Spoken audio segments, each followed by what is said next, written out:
আপোনালোক যদি ডেভেলপাৰ হয় তেতিয়াহ'লে Alegra যোনটো এটা কোম্পানী আছে Alegra Labsৰ ৰিক্ৰুটমেণ্ট আহি গৈছে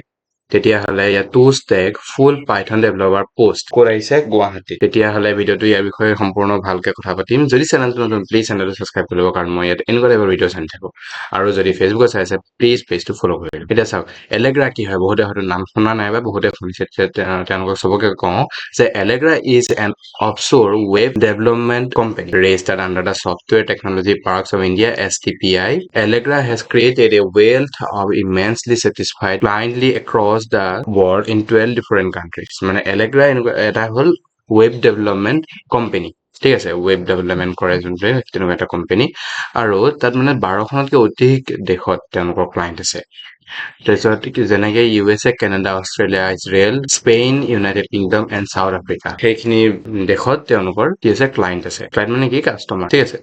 তেওঁলোকে কি বিচাৰিছে two full stack Python developer post in Guwahati মানে ফুল ষ্টেক পাইথন ডেভেলপাৰৰ কাৰণে পোষ্ট আছে পোষ্ট কেইটা আছে দুটা পইচা কিমান দিব 25000 পৰা 50000 টকা আৰু মেইন কথা কি আপোনালোকৰ কোনো ইয়াত এজ লিমিটৰ ক্ৰাইটেৰিয়া নাই আপোনালোকৰ যিমান বছৰ হলো আপোনালোকে ইয়াত এপ্লাই কৰিব পাৰে দ্বিতীয়তে ইয়াত কি হৈ গ'ল আপোনালোকৰ এডুকেশ্যন কোৱালিফিকেশ্যন কি লাগিব MCA, ME, MTech বা MSc in ITI or Computer Science এইখিনি ভিতৰত কোনোবা এটা আপোনালোকৰ কোৱালিফিকেশ্যন লাগিব ইয়াৰ পিছত আহি গ'ল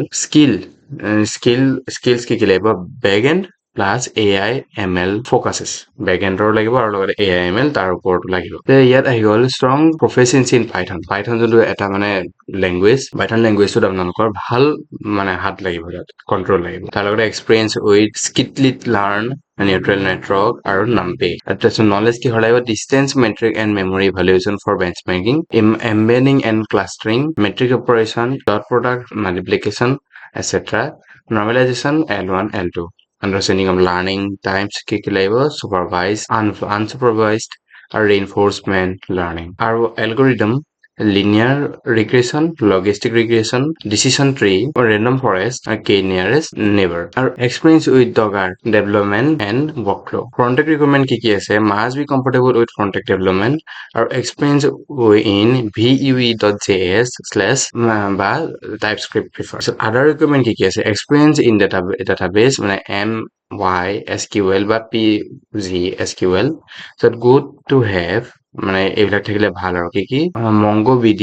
Redis আৰু Firebase comfortable working with Linux বা Linux যিয়ে কওক Linux Git repository আৰু GULP বা Webpack good to have experience in আৰু কি দিছে CI বা CD and DevOps training clause if the candidate is not fully aligned with requirement they must go under a training period before confirmation যদি মানে কয় যে যিখিনি বস্তু বিচাৰিছে তাৰ লগত যদি তেওঁলোকৰ ইমানটা মানে বেছি হাত অহা নাই বা বেছি হেৰি নাই এক্সপিৰিয়েন্স তেতিয়াহ'লে তেওঁলোকে এটা ট্ৰেইনিং পিৰিয়ড কৰিব লাগিব ফৰ কনফাৰ্মেশ্যন কনফাৰ্ম হোৱাৰ আগতে ট্ৰেইনিং পিৰিয়ড কৰিব লাগিব এপ্লিকেশ্যন কোনো ফি দিব নালাগে আৰু যদি এপ্লাই কৰিব বিচাৰে তেতিয়াহ'লে ইয়াত কণ্টেক্ট কৰিলে হ'ল বা